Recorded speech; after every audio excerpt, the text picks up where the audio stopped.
Começaria dizendo que é momento de nós reassumirmos o nosso compromisso de cristãos.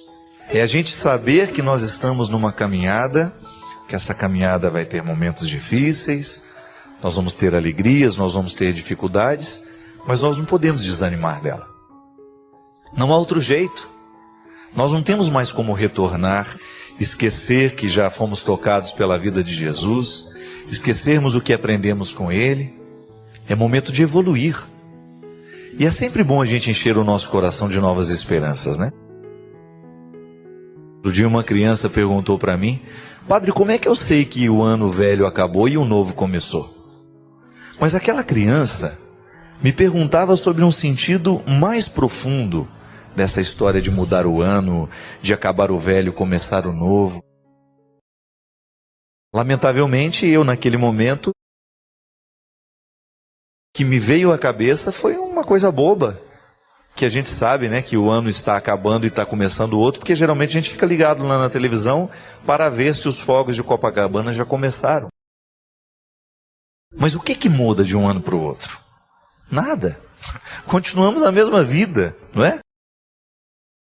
Essa história de mudar o tempo, de cronometrar as coisas, né? Isso faz parte do processo social. A gente não vive sem o tempo, sem um relógio no braço, sem um calendário pendurado na parede, mas a vida é a mesma.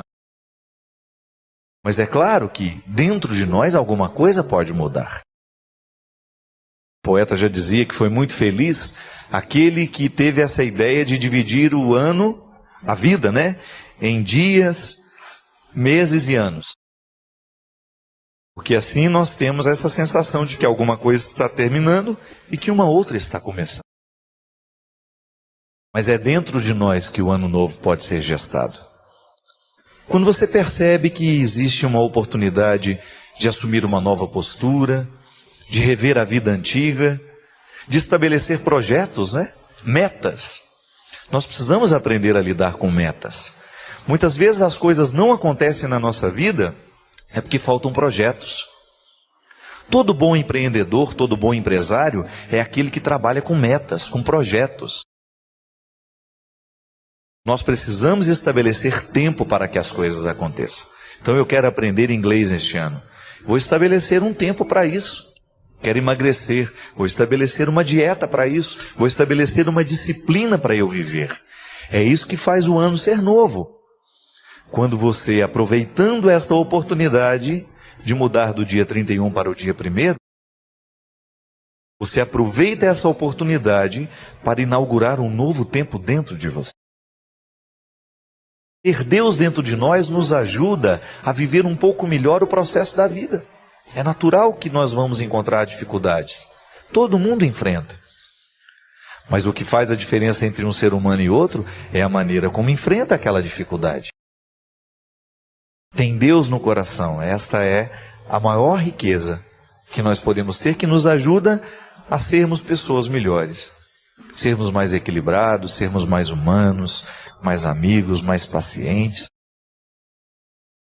Não deixa Deus ocupar um espaço maior na sua vida este ano. Boa parte de nossas decepções advém da compreensão de que as pessoas deveriam agir conosco exatamente como agimos com elas. É preciso perder essa pretensão. As pessoas são regidas por outros comandos, diferentes dos nossos. O segredo é continuar oferecendo o melhor de nós aos outros, mesmo que nem sempre seja recíproco. Eu sei que esse é um lugar comum, você já deve ter pensado muito sobre isso, mas de vez em quando é bom a gente iluminar isso que nós tantas vezes é obscuro, apesar de nós sabermos que é assim.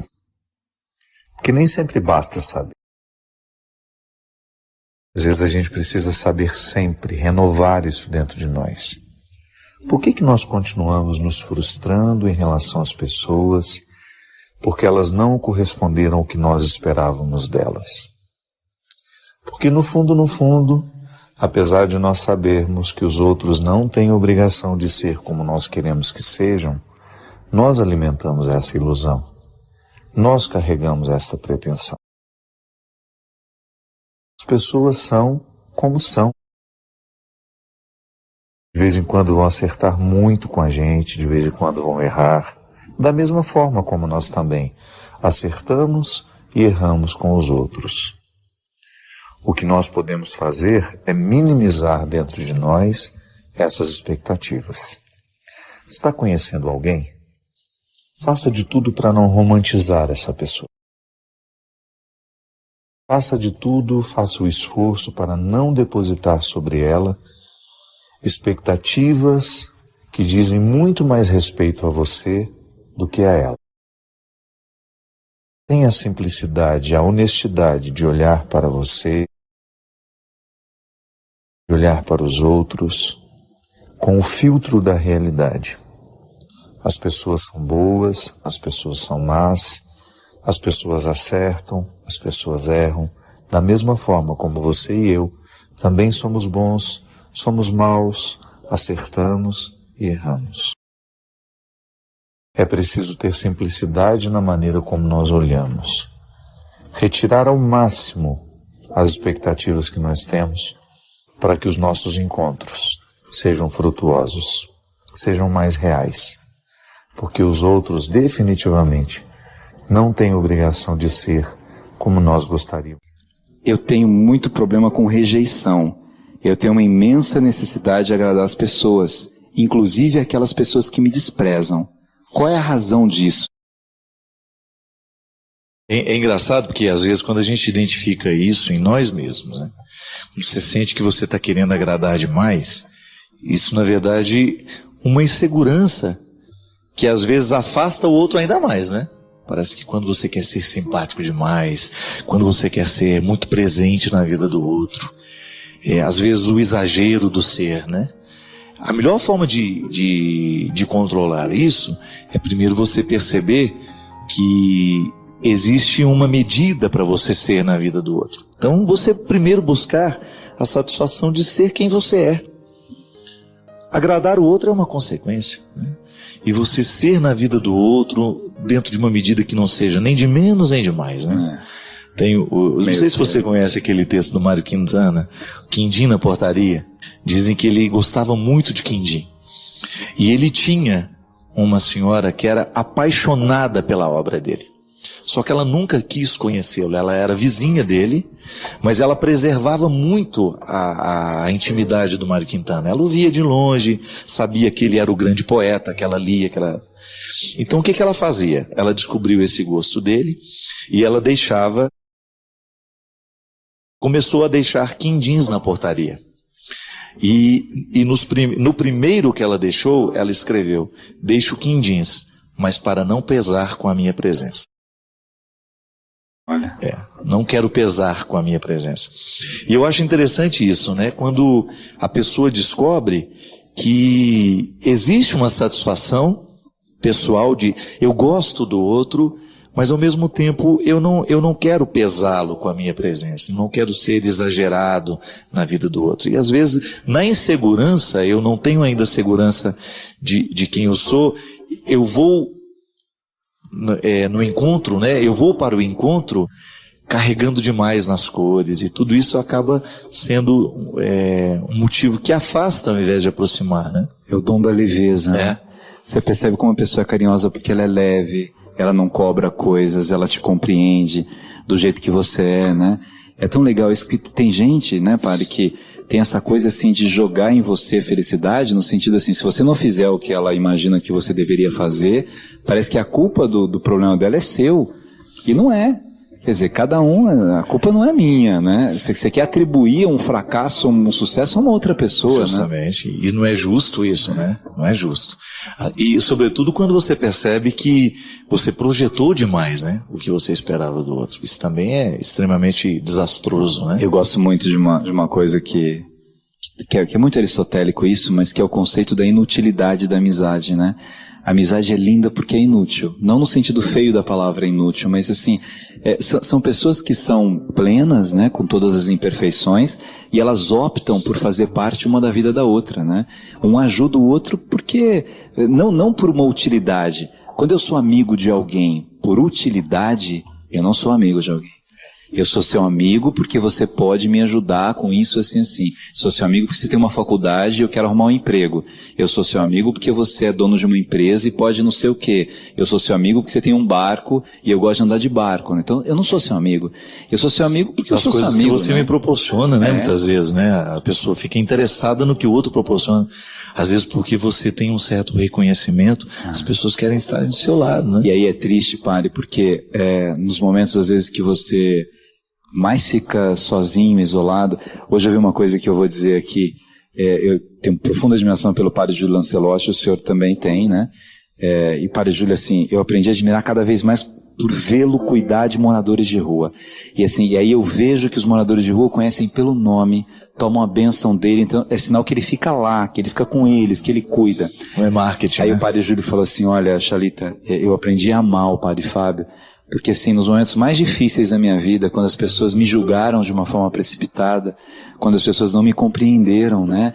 Eu via o programa dele e eu olhava assim, eu sentia que Deus falava pro meu coração por meio dele, pela vida sacerdotal dele, e eu ficava mais sacerdote, mais padre, né? Isso é tão bonito, né? E a forma carinhosa como o senhor tratava. Vou jogar confete no senhor, assim, mas uma das coisas que eu acho mais bonito na sua forma de falar da palavra de Deus é quando você fala daquela mulher pecadora que sabia que ia morrer, que estava condenada, e que Jesus, daquela forma magnífica, olhou profundamente nos olhos dela, né? Não desafia a lei, não fala nada, só dá um detalhe de amor, né? Quem não tem pecado atire a primeira pedra. Isso é lindo. A vida todos os dias nos oferece motivo para uma sessão de perdão.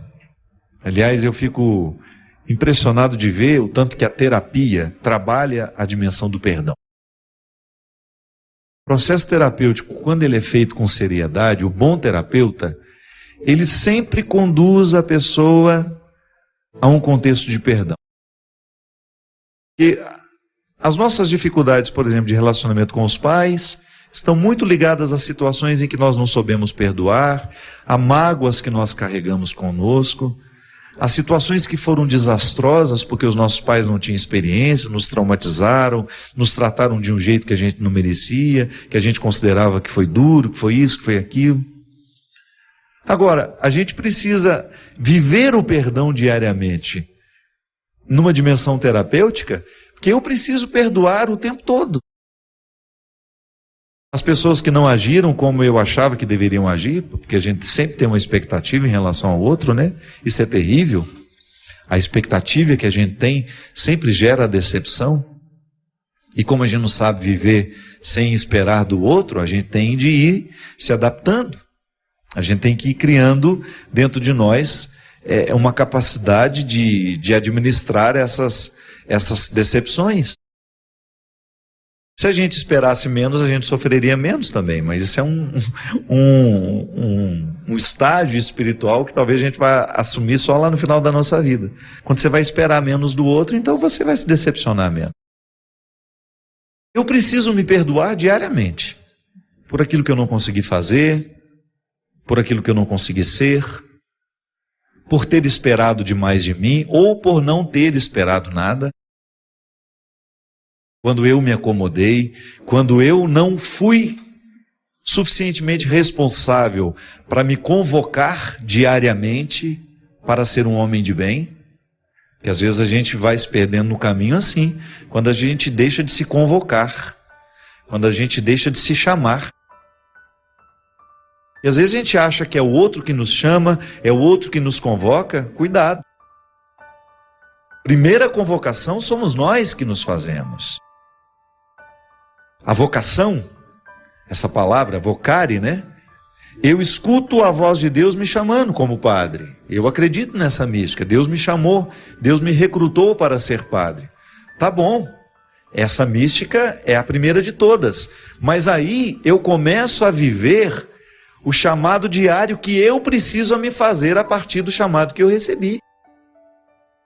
Se eu não me chamo, se eu não me convoco diariamente a partir de uma missão que eu assumi, minha gente, é bem provável que eu me desprenda dos meus objetivos, é bem provável que eu vá me distanciando de mim mesmo, e aí eu vou entrando num contexto de irrealização. A mãe, por exemplo, não basta ter parido o filho, você precisa se convocar diariamente na sua função de mãe, para exercer o seu papel de mãe, de mulher, na vida daquele filho. Só que você, no seu papel de mãe, você erra.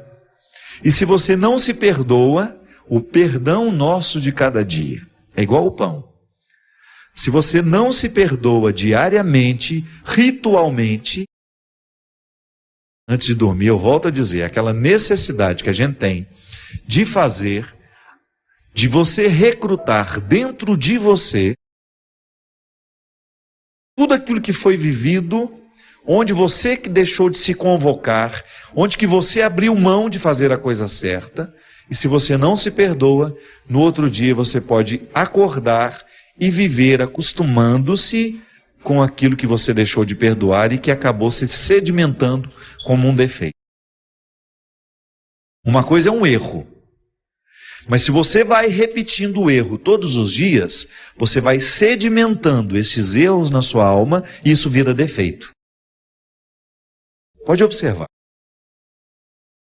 Os nossos defeitos são os erros sedimentados. São os erros que não foram corrigidos, são os erros que não foram perdoados, são os erros que não foram acertados numa íntima conversa. Aí, se não houve este perdão diário, o perdão nosso de cada dia, que nós concedemos ao outro, mas que concedemos sobretudo a nós mesmos, naquele tete-a-tete, que a gente precisa fazer diariamente, eu vou perder a energia para enfrentar o outro dia. É assim, minha gente, não existe milagre. É processual. Toda mudança humana, todo processo de transformação passa pelas etapas. Eu não fico defeituoso da noite para o dia. Eu fico defeituoso à medida em que eu não sou capaz de perceber os meus erros. Em que eu vou me acostumando com os erros. Então hoje eu sou grosseiro com o Christian, ele não me fala nada, eu não me acuso, não me percebo grosseiro com ele. Amanhã sou de novo, e daqui a pouco eu estou sendo mais arrogante ainda, porque eu me sinto melhor que ele. E aquele erro que eu cometi ontem, anteontem, o mês passado, o ano passado, aqueles erros foram sendo somados e virou um defeito. Eu fiquei arrogante, eu fiquei uma pessoa grosseira. Eu não era. Eu fui me tornando à medida em que eu fui me acostumando com as minhas grosserias do dia a dia. Observe-se. E você vai perceber. Tantas vezes na vida você foi grosseiro, você foi alimentando aquela grosseria, você não se acusou o outro, de repente até te falou, mas você não ouviu, não prestou atenção. Você foi se acostumando com aquele defeito, aí ficou sedimentado. Olhe para os seus defeitos e você vai observar que eles foram processuais. É um processo que foi acontecendo. Não foi da noite para o dia que esse defeito chegou. Por causa de uma preguiça espiritual, por causa de uma preguiça comportamental, é que nós vamos acumulando os defeitos. É como engordar. Você não engorda com esse brigadeiro de hoje que nós vamos comer. Que nós vamos comer. A gente engorda à medida em que isso se torna um hábito. Tá bom, hoje estamos reunidos, vamos festejar essa reunião aqui, a dona da casa nos recebendo. Faz um docinho ali. Meu médico dizia uma coisa muito interessante. Não diz mais porque ele faleceu. Não é a dieta de um dia que nos emagrece e não é o exagero de um dia que nos engorda. É o hábito. Na vida espiritual a mesma coisa. Na vida comportamental a mesma coisa. É aquilo que a gente vai fazendo aos poucos, que vai se tornando um volume, vai ficando volumoso à medida que nós vamos ajuntando aquilo, é que a gente vai perdendo o vigor. Mas o contrário também é verdadeiro. Se eu não deixo passar a grosseria e eu peço perdão ao Christian pela minha grosseria, pela minha indelicadeza, e depois, antes de dormir, peço perdão também a mim, por não ter sido capaz de ser gentil com o Christian, e me renovo, e não vou me sentir culpado, mas vou me sentir arrependido para no outro dia eu começar o meu dia iluminado pelo erro cometido ontem e ao mesmo tempo consciente que eu não tenho o direito de fazer de novo, aí sim eu estou falando de um processo humano responsável, saudável e honesto. É o que a gente precisa. Não desanime. Preste atenção em tudo aquilo que está sedimentado como defeito e não se acostume com isso. Trabalhe sim com a possibilidade de revirar esses defeitos, de ir eliminando aos poucos a partir do cultivo de virtudes. É assim que Deus vence em nós. O grande objetivo do diabo é que a gente se acostume com os defeitos que tem. Mas Deus nos motiva diariamente a transformar tudo isso em virtude. É o que eu lhe desejo. Que a bênção do Deus Todo-Poderoso desça sobre nós e nos livre da comodidade que os defeitos nos trazem e nos motive sempre mais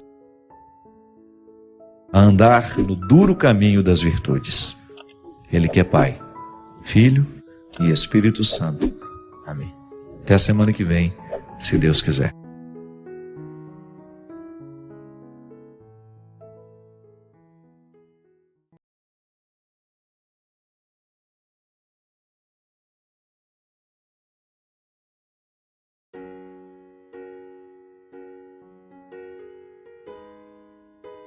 Deus é misericórdia, Deus é amor. É o amor que transforma as pessoas. É o amor que muda. É o amor que dá significado à vida. A nossa vida ela só tem significado porque algumas pessoas nos amam e a gente ama essas pessoas. Senão a vida seria um horror. Se você não amasse ninguém, você vai de um lado do outro, aí você chega em casa, você não tem ninguém para ver, ninguém para ligar, ninguém para falar, ninguém para dizer aquilo que aconteceu. Você fala assim, mas que sentido tem minha vida? O que dá sentido à minha vida é o amor. E o autor da vida, que é Deus, ele só pode ser a plenitude do amor.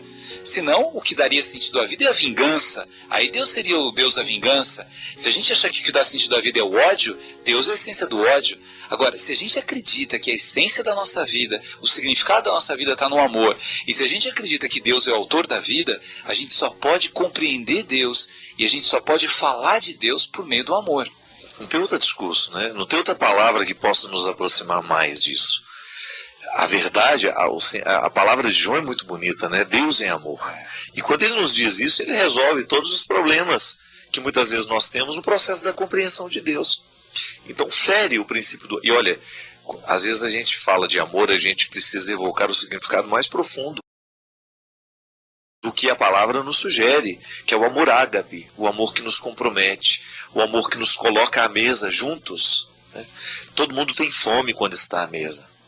E o objetivo de todos é saciar essa fome.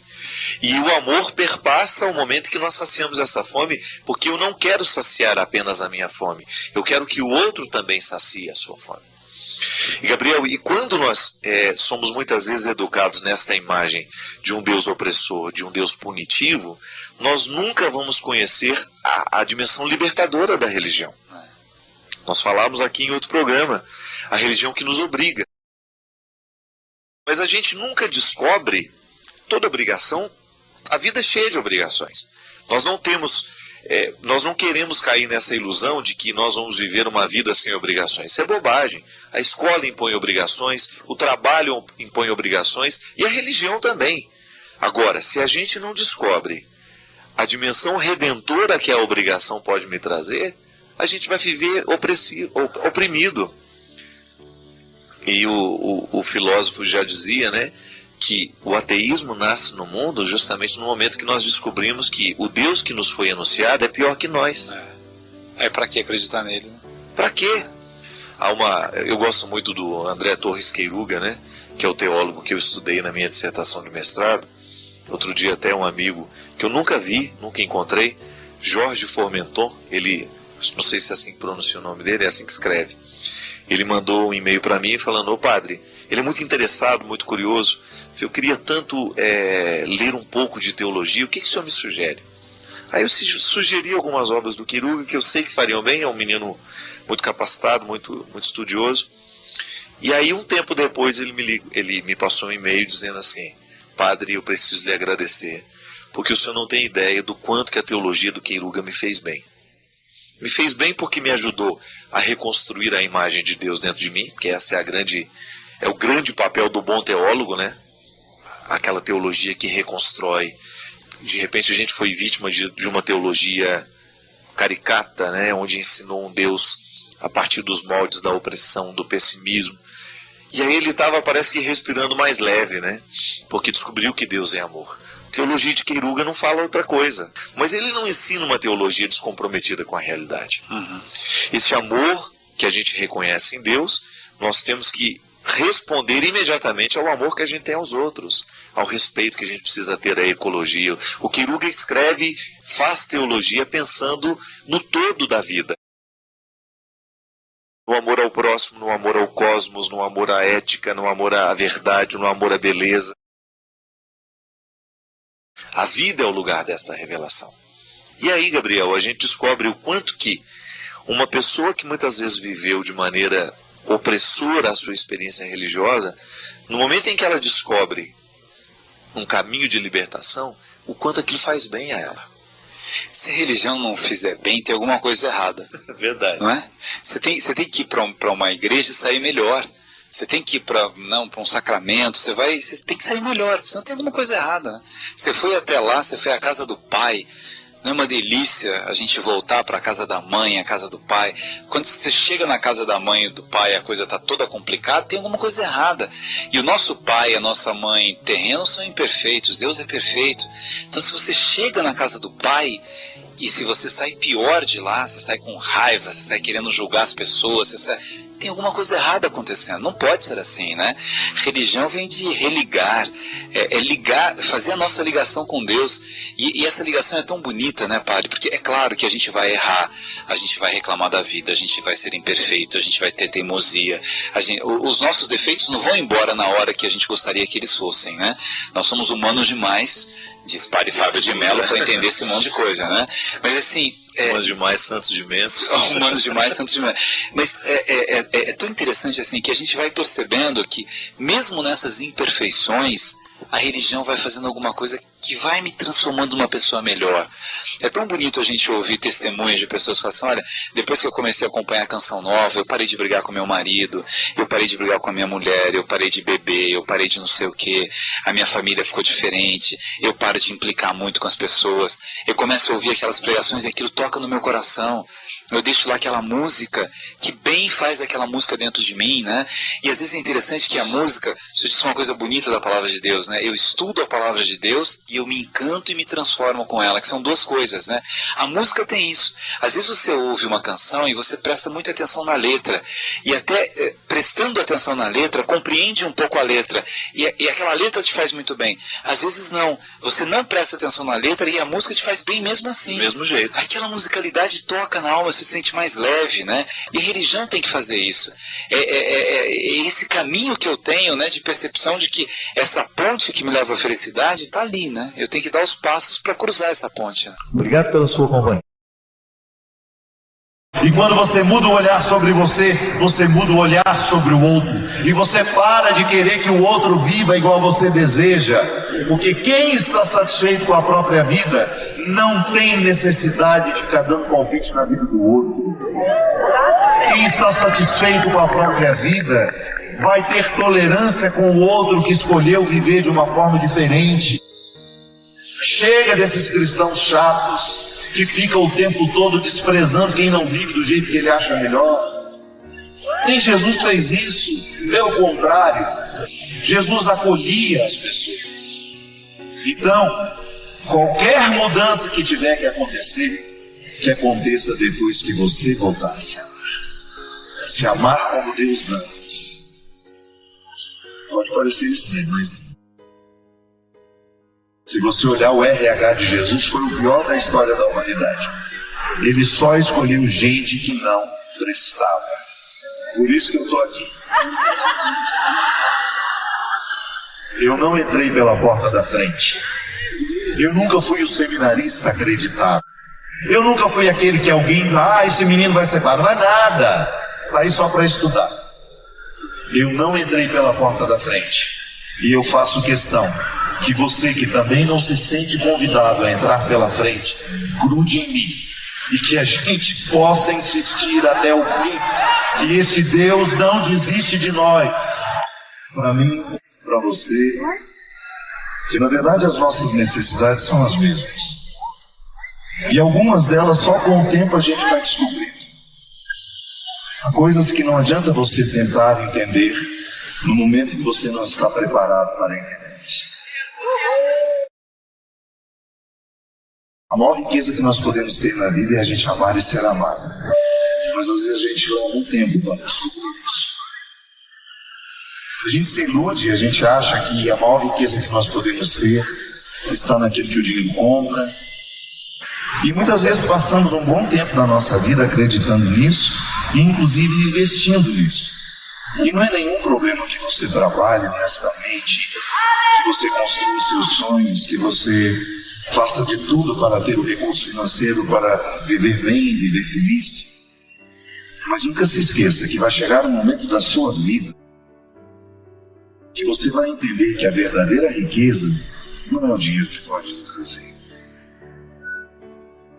Algumas coisas o dinheiro compra, mas aquilo que realmente sustenta um ser humano em pé, sem medo de errar, não é o dinheiro que traz. O coração que conquista. E aí você fica diante das duas possibilidades. Viver para conseguir o que o dinheiro compra não é nenhum problema, volto a dizer. Trabalhe bastante, estude bastante, extraia ao máximo as suas possibilidades, porque elas podem trazer muitas riquezas materiais. Não é nenhum problema você investir nisso. Mas nunca se esqueça que as riquezas que farão você sentir que a vida valeu a pena não será a sua conta bancária, não serão os prédios, as casas, os carros. Serão aquelas que o seu coração. Não tem nada mais bonito que isso. Do que você olhar para o lado e você perceber que a sua vida tem uma riqueza enorme que você levou tempo para construir. Porque o amor não é um investimento da noite para o dia. Não tem nada mais rico, minha gente, do que você confiar em alguém. Não tem nada mais precioso do que você estar ao lado de uma pessoa em quem você pode confiar, com quem você pode contar. Não é sem motivo que dentro da nossa casa, do nosso lar, é o aprendizado do amor. Não tem outro lugar para a gente aprender isso. Desde quando você entrou neste mundo, alguém precisou amar de forma muito radical você. Senão você não sobreviveria. As primeiras fases da vida nós somos inteiramente dependentes de quem nos ama. E é assim que a gente aprende, não é lendo os livros. Amar a gente aprende amando. E exercitando. E é assim que a gente vai construindo a riqueza que o dinheiro não compra. Porque você pode até ter a oportunidade de comprar boas companhias. Basta você ter um dinheiro sobre. Basta você fazer festa, basta você liberar, e você vai estar sempre rodeado de pessoas. Mas não se engane. O seu dinheiro pode comprar uma companhia, mas jamais será capaz de comprar a fidelidade de outro. Fidelidade não é o dinheiro que traz, é o coração.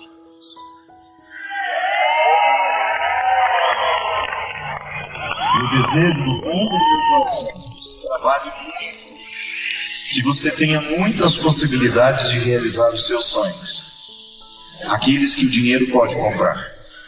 Mas eu desejo do fundo do meu coração que você esteja rodeado de pessoas. Porque o que faz a vida valer a pena, é o tanto de amor que a gente ama.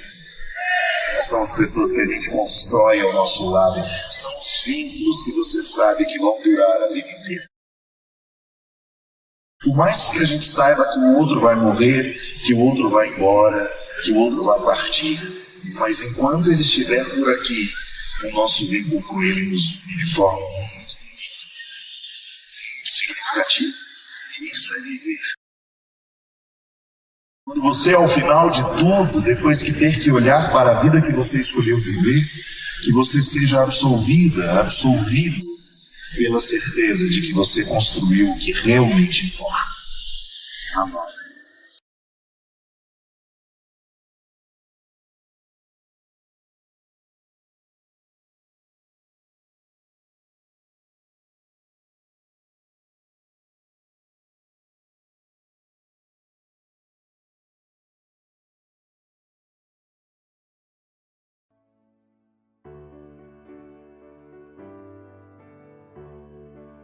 E hoje, motivado pela viagem da Terra Santa, que hoje é a primeira oportunidade que eu tenho de estar com vocês, depois de ter pisado no solo, o mesmo que viu Jesus crescer, talvez uma das experiências mais bonitas que nós podemos viver como pessoas, que é justamente a gente conhecer a pessoa a partir da geografia. A gente ter a possibilidade de visitar a terra de Jesus, assim como a gente ter a possibilidade de visitar a terra de um grande amigo. Você olha para aqueles lugares onde ele cresceu, os lugares que certamente ele frequentou, as coisas que encantaram os seus olhos, que encheram os seus olhos. De alguma maneira a gente começa a conhecer um pouquinho mais o amigo da gente. Se a gente tem a oportunidade de ir nas raízes das nossas amizades, a gente certamente se torna mais amigo, porque provoca dentro de nós uma forma de conhecimento que a convivência talvez não tenha dado plenamente. Conhecer a raiz, o local onde nasceu os nossos grandes amigos. Confesso para vocês que essa foi a mística que me levou pela Terra Santa fora. Saber que eu estava conhecendo o chão do meu melhor amigo, a vida, o lugar onde brotou, onde todos os grandes acontecimentos se deram. Olhar para o mar da Galileia e pensar que foi ali que Jesus encontrou seus amigos, que Jesus fez discípulos. Colocar o nosso pé naquela água e pensar que mesmo não sendo a mesma água daquele instante, de alguma forma nós podemos estabelecer uma ponte.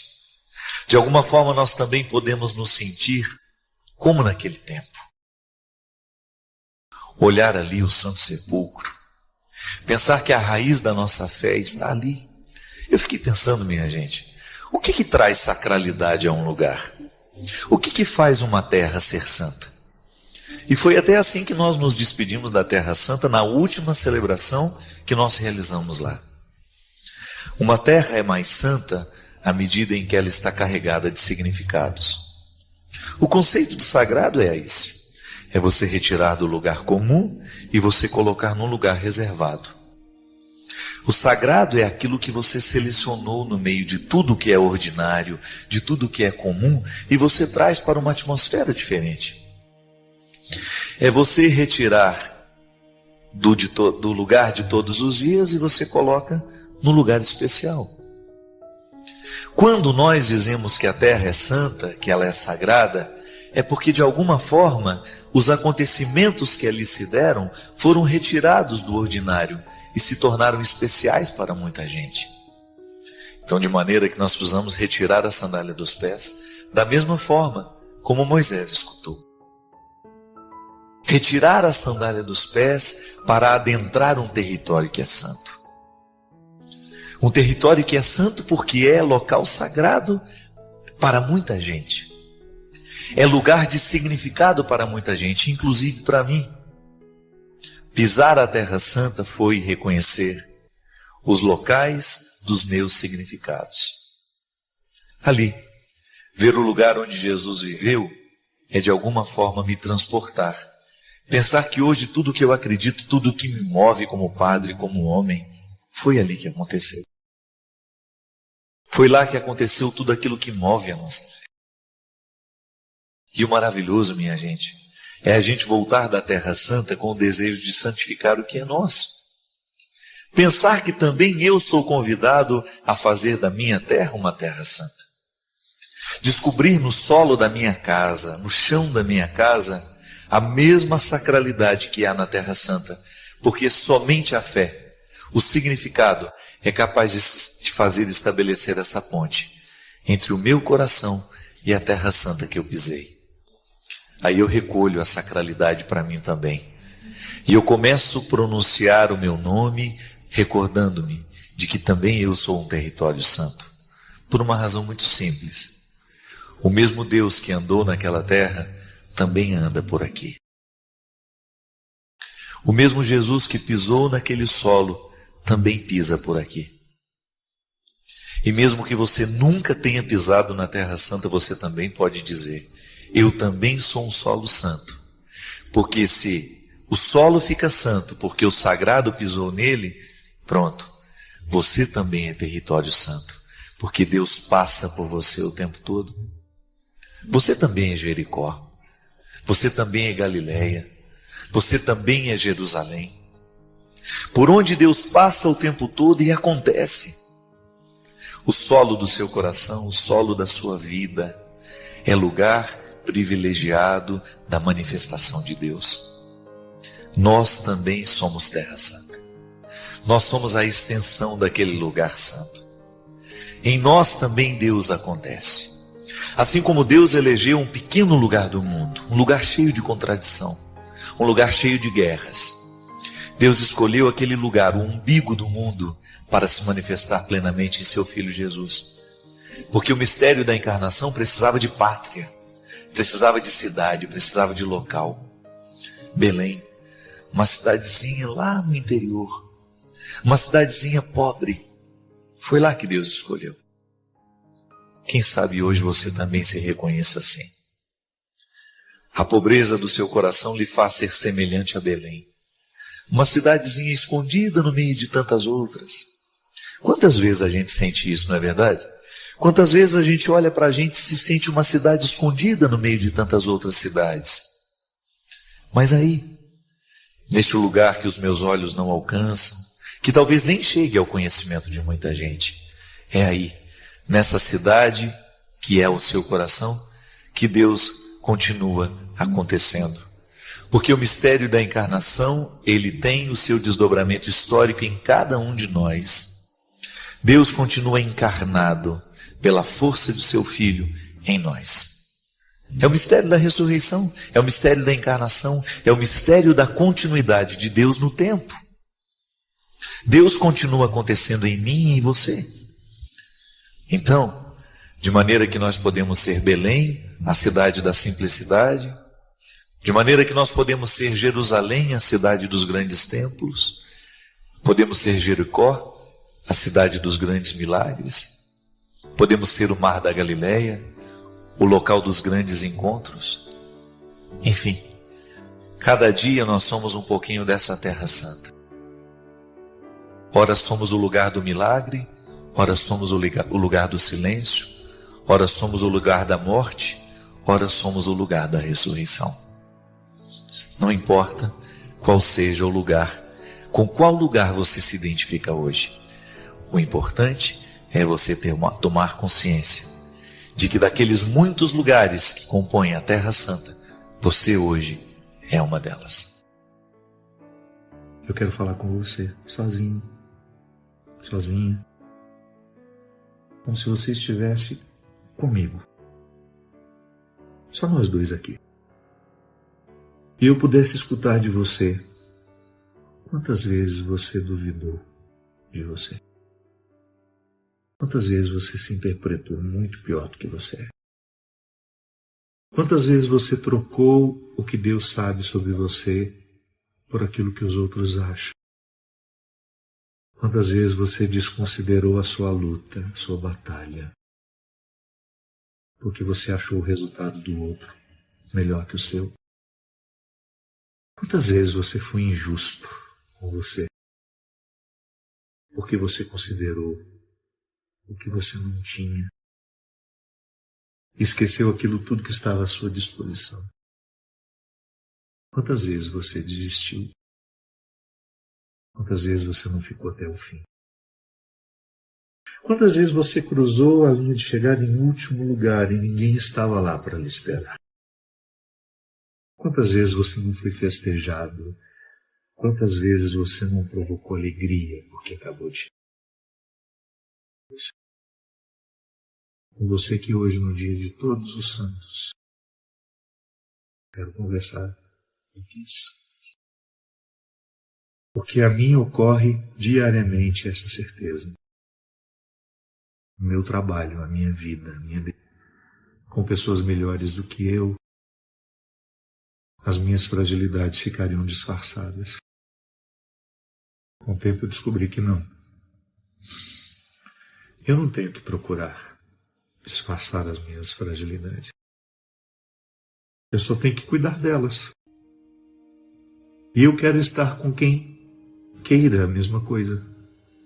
Não quero as pessoas perfeitas, porque elas não existem. Eu quero as pessoas reais. E eu quero estar com elas, porque estando com elas eu me sinto mais verdadeiro. Por isso eu quero estar com você. E quero que você acredite da mesma forma como eu pude acreditar. Se o processo religioso lhe jogou fora, se em algum momento da sua vida uma autoridade religiosa, um discurso religioso colocou uma oposição entre você e Deus, ouse retirar esse obstáculo. A vida de santidade é para você, sim. E vida de santidade é cultivo diário, é luta constante, de nunca permitir que o pior prevaleça. Que os detalhes da sua personalidade, que não são muito iluminados, que não são bonitos, que eles aos poucos percam a força, que você lide melhor com você. Que você não se sinta excluído, que você não se sinta fora.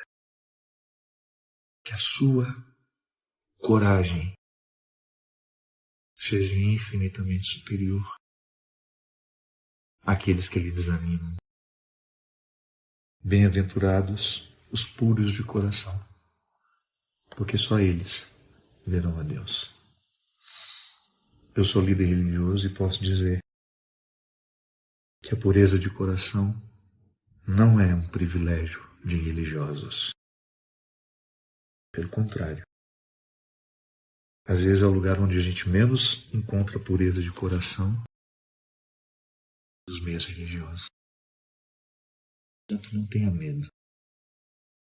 Não se sinta excluído. Sabe aquelas baladas chiques que a gente gostaria muito de ter um nome lá para a gente poder entrar? Pois é. Na lista do reino dos céus o seu nome está. E ninguém vai retirar. Na lista que nos dá acesso a Deus, o seu nome está inscrito definitivamente. E se alguém na portaria ousar dizer que você não foi convidado, não acredite. Não há nada que você tenha feito ou que você possa fazer que modifique a decisão de Deus de estar em você, de florescer em você, por você, através de você. Não há nada, absolutamente nada, que modifique essa decisão. É com você que eu quis falar. Você que tem dificuldade de acreditar que Deus ama você. Por aquilo que você fez. Ou por aquilo que você deixou de fazer. Eu tenho certeza, e a minha fé me faz pensar isso o tempo todo, que a Adélia Prado tem razão. Quando num poema em que ela tenta fazer uma descrição de Deus, ela diz que Deus tem a pele vincada de tanto sorrir para ela. É assim. Que Deus lhe ajude nas suas lutas, que Deus lhe fortaleça nas suas batalhas, que Deus lhe conceda a graça de nunca se prender de nunca, nunca, nunca se prender aos olhares que lhe desprezam, de nunca ficar, de nunca permitir que a última palavra seja daquele que lhe condena. Que você desafie a ouvir a voz que lá no íntimo, que quando não está sob os obstáculos dos que gritam ao nosso redor, nos garante, nos dá a certeza de que o nosso lugar na lista continua. O banquete está posto e você será eternamente convidado. Chegue quando quiser. Venha quando quiser. É Deus a lhe dizer que hoje a santidade é sua. E que nós somos convidados a viver em um diário para que a nossa santidade floresça da maneira mais bonita, mais simples. Para que a nossa santidade seja hoje e sempre um projeto de vida. Que Deus nos abençoe, nos conceda a sua paz. Ele que é Pai, Filho e Espírito Santo. Obrigado por terem estado comigo.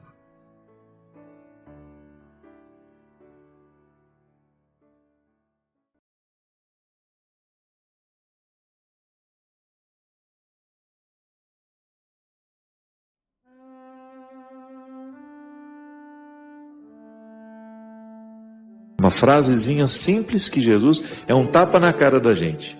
Que às vezes nós ficamos querendo compreender a complexidade das coisas, fazendo muitas perguntas sobre Deus, mas a gente não tem coragem de perguntar a nós mesmos isso. Eu perdoo da mesma maneira como quero que Deus me perdoe? Ou eu ainda não sou capaz de ter um coração simples, amoroso, que entende o mal que o outro tantas vezes está pronto para cometer? Mas veja bem como é interessante. O enfoque de Paulo é que o cristão se posicione dentro da comunidade numa perspectiva de exercitar constantemente consigo mesmo, exercitar-se diariamente numa conversão que lhe faça sair do seu egoísmo para viver comunitariamente, sempre pensando no bem comum. Quando eu penso no bem comum, eu tenho que necessariamente abrir mão do meu mau humor, da minha falta de caridade, da minha falta de justiça, da minha fofoca, porque senão eu não construo o bem comum. Como é fácil identificar, no meio de tanta gente, aquela pessoa que tem o dom de conciliar, de ajudar a resolver conflitos. E você identifica logo também quem é o que causa confusão, quem é o mais difícil, quem é aquele que coloca empecilho em tudo. E aí você percebe que o jeito de ser é também um pouco fruto da escolha. Sim, que com o tempo nós vamos perdendo a capacidade de reconhecer o que verdadeiramente nos salva. O que me salva são as forças do meu batismo. Eu estou aqui, com todas as sementes da salvação dentro de mim. Eu só preciso fazê-las florescer. Às vezes na nossa oração nós fazemos a mesma coisa.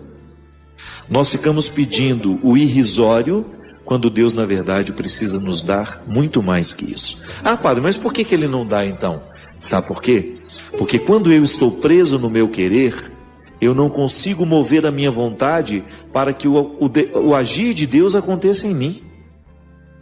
O imaturo vai sempre prejudicar a ação de Deus, porque a ação de Deus, ela depende da nossa reação. Porque Deus quis que fosse assim. Deus pede o agir humano, sempre. Até para abrir o mar vermelho, o povo teve que colocar o pé na água.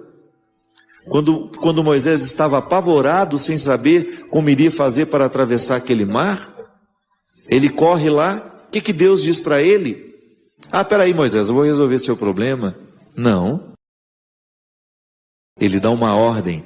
Fala para o povo caminhar. Fala para que o povo continue caminhando. E somente na hora que aquele povo começou a colocar os pés na água, é que o mar se abriu. O povo precisou fazer a sua parte. O povo precisou manifestar a sua confiança. O povo precisou exercer a sua vontade. Nós queremos a libertação.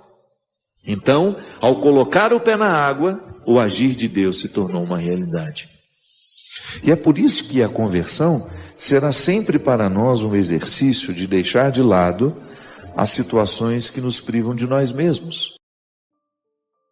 Porque só quem está na conquista diária de si mesmo vai saber oferecer-se a alguém. Caso contrário, se não houver essa busca pessoal por ser de si mesmo, nós não teremos condições de nos oferecer a alguém. E nós não saberemos entender essa liberdade cristã. Uma palavra errada que você diz a um filho, uma palavra errada que você diz a alguém a quem você tem autoridade afetiva sobre ela. Eu, como padre, é um perigo eu machucar definitivamente o processo de fé de uma pessoa por causa de uma palavra cruel que eu posso dizer. Sim, e também o outro na minha vida. Palavra machuca. É a coisa mais preciosa que nós podemos ter na vida, é a palavra. Mas ela pode matar, mas ela também pode fazer viver. Um carinho pode matar, pode. Se ele for mal intencionado, se ele for abusivo, se ele for desrespeitoso, se ele estiver quebrando uma inocência. Tudo nos é permitido, mas nem tudo nos convém. Por que nem tudo nos convém? Porque se eu identificar que aquele comportamento, que aquela escolha vai me prejudicar na minha relação com a minha família, com a minha casa, com aqueles que diretamente estão ligados a mim, por amor a eles, eu preciso não aceitar. Eu preciso retirar da minha história. Livre-se. Livre-se do cristianismo de vitrine. Não transforma ninguém. Queira o cristianismo que te coloca uma única lanterninha na mão, que é a misericórdia de Deus, para você ter condições de descer ao porão das suas necessidades, dos seus pecados, das suas misérias. Não se iluda com a vitrine, lá onde você está bonito, iluminado e admirado pelos outros. É lá no fundo, é no calabouço. O cristianismo é um movimento que nos faz descer as escadas. Quanto mais eu desço essas escadas, mais eu vou conhecendo as estruturas da minha vida. E volto a dizer, quando nós vivemos os benefícios dessa transformação que o Evangelho nos traz, aqui inclusive tem uma passagem que eu gosto muito. São Paulo chama isso de trazer para a vida do homem a glória de Deus. Então na oportunidade que eu tenho de substituir as minhas realidades humanas, que são naturalmente precárias, porque eu sou humano, por mais que eu consiga ser uma pessoa boa, eu sempre tenho a minha natureza humana que é invejosa, encrenqueira. Então eu tenho um contexto de realidades humanas que eu preciso administrar o tempo todo. Mas a minha vocação cristã me coloca na possibilidade de ter essa glória de Deus em mim. Mas eu preciso buscá-la, tornar-se um referencial de pessoa que é capaz de converter o que é feio em bonito, de acender uma luz por onde passa, de ser uma luz no alto da serra. Sim, minha gente, nós não temos outra pretensão. É essa. Então eu quero ouvir esse conselho de Jesus aqui. Eu não quero dar ordens a Deus. Eu quero ouvir dele o seu conselho. E o momento de oração, o momento da contemplação, é um momento privilegiado de ouvir a voz do Senhor na nossa vida. É claro que na nossa oração nós temos o direito de dizer a Deus o que a gente quer, o que a gente precisa. Mas o silêncio, ele será muito mais eficaz, sabe por quê? Porque nem sempre a nossa palavra alcança o que de fato a gente precisa pedir a Deus. Porque pode ser que o que eu queira que Deus faça para a minha vida não seja o que de fato eu preciso. Às vezes o meu querer é muito superficial. E eu fico insistindo em pedir a Deus aquilo que eu quero. E pode ser que ainda não tenha acontecido e eu fico chateado com Deus, mas é porque aquilo que eu quero não é o melhor para mim. Então é tão mais interessante a gente ficar diante de Deus, dando a Ele a liberdade de nos mover, né? De nos dar aquilo que de fato a gente precisa, ainda que a gente não saiba o que é. Sim, precisamos tomar cuidado com isso. Precisamos ter muito cuidado para que a nossa oração não seja uma manifestação espetaculosa das nossas vaidades.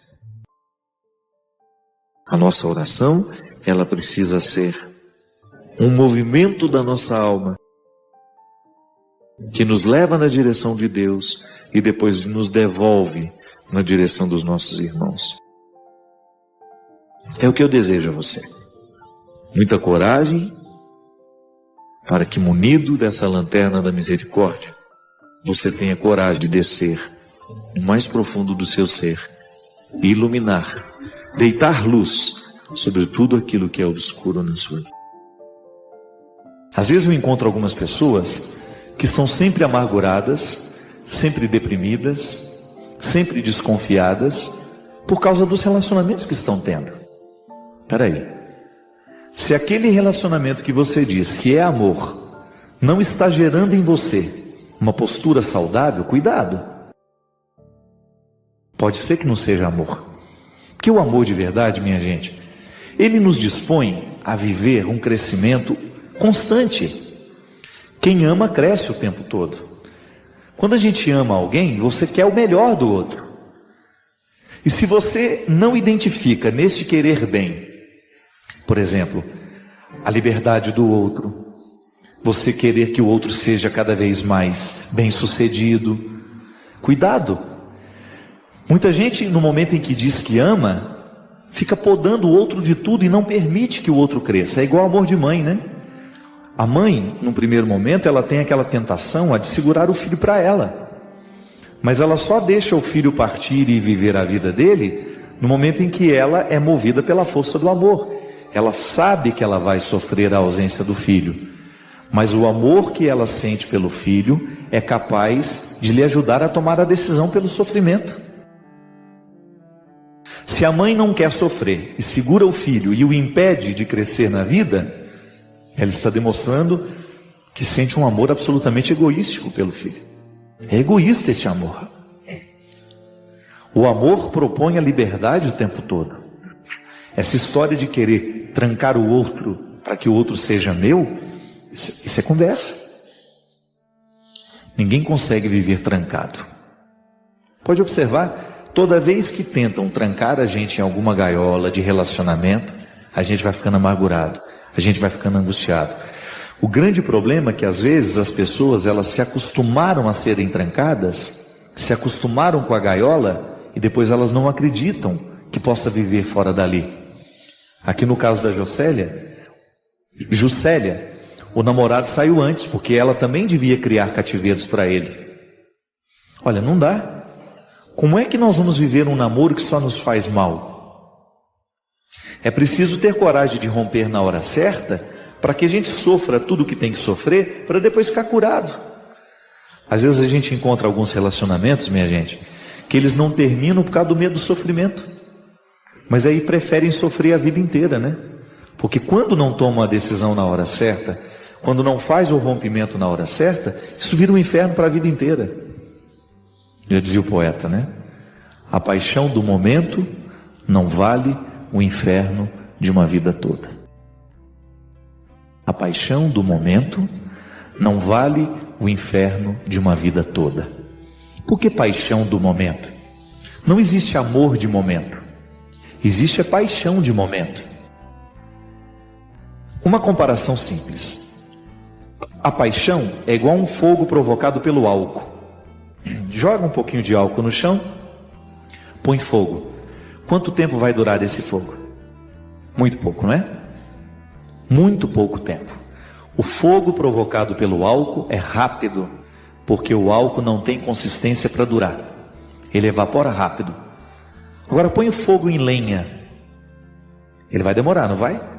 Dura mais tempo.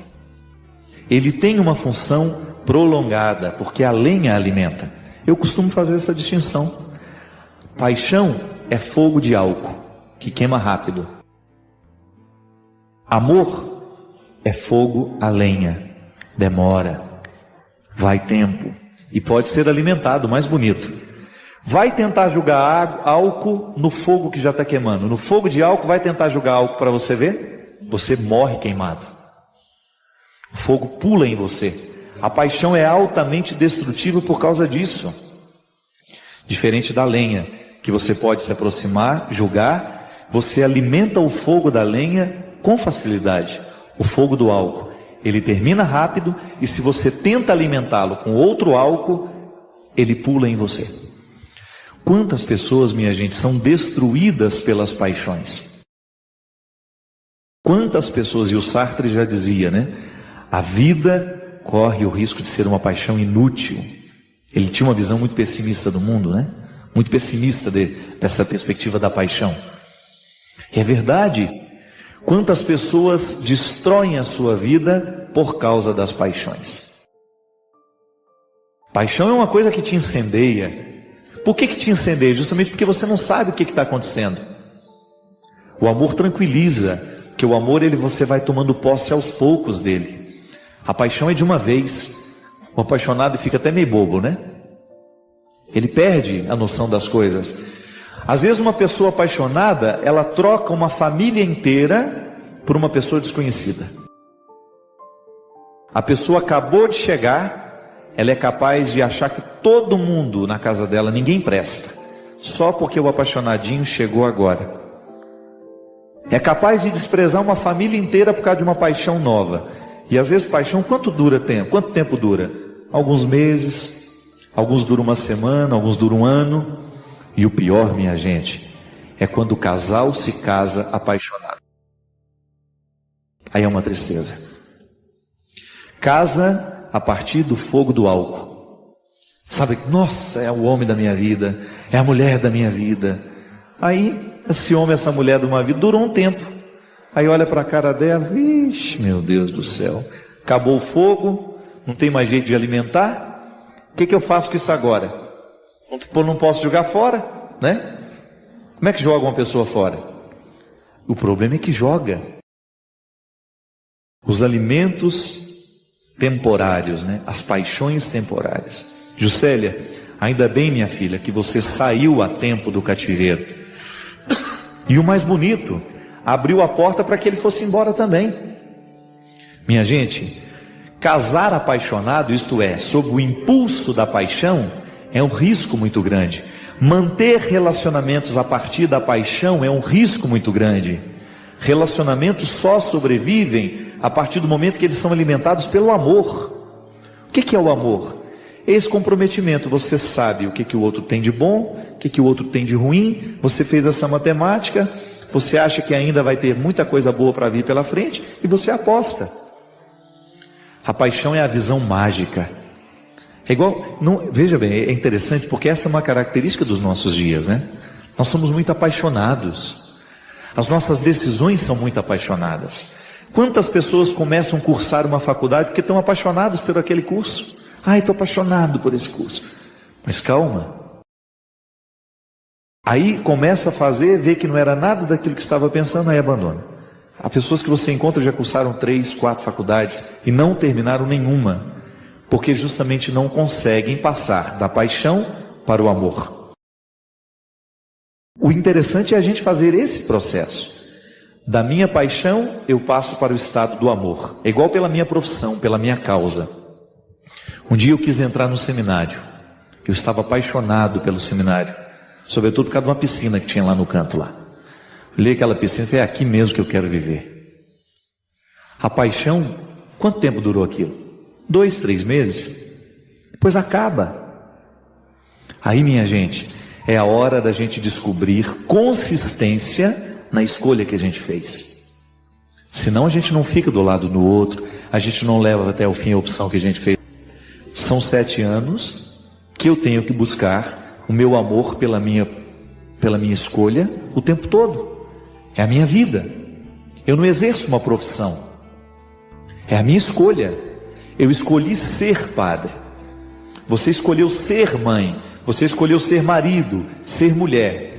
E esta experiência do aprisionamento do outro é justamente quando a gente deixa prevalecer o fogo da paixão e a gente não passa ao fogo do amor à lenha.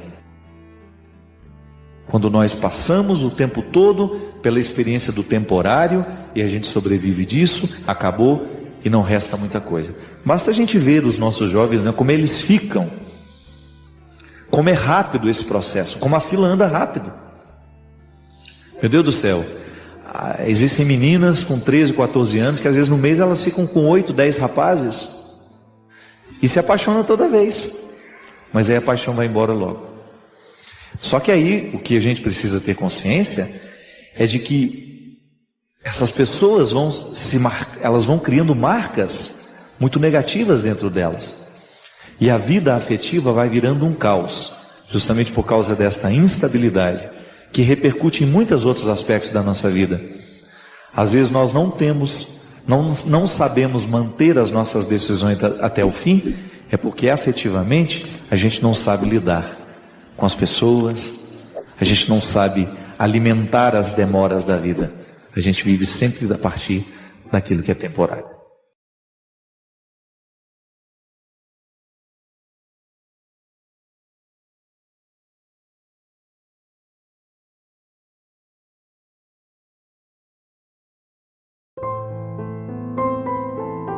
Dê o like, comente e compartilhe para alcançar mais pessoas. Registre o seu pedido de oração nos comentários.